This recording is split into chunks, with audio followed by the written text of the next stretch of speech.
Y bore yma ni ar y ffordd i lle'r BBEC yma yng Nghaerdydd mwyn meddiannu'r lle a rwystro pobl i fynd mewn a mas o'r adeilad.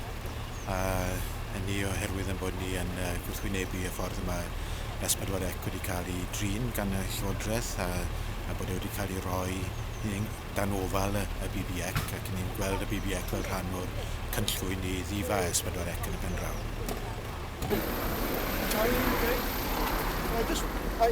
You all right?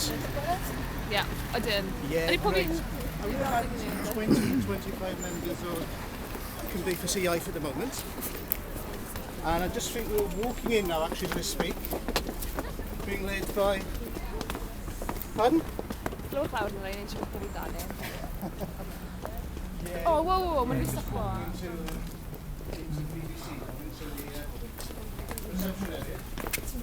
I'll tell you what happens.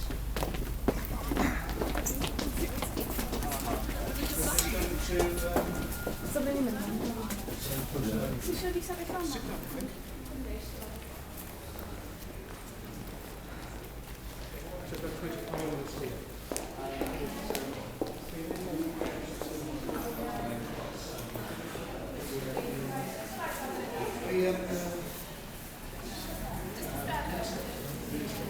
So I don't know if you can give us a history of what basically entails the BBC tried to throw us out.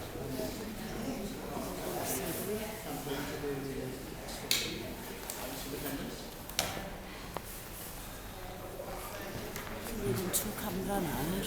Well, they don't know that. The schools involved have been sensible. And led by Peter Priest-Gwynfor, who's standing in front of it, explaining what's happening.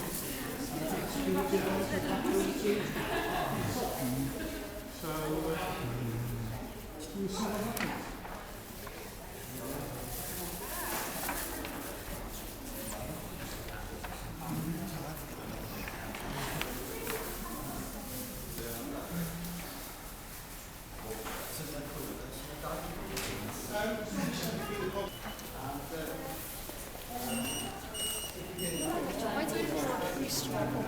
Yeah.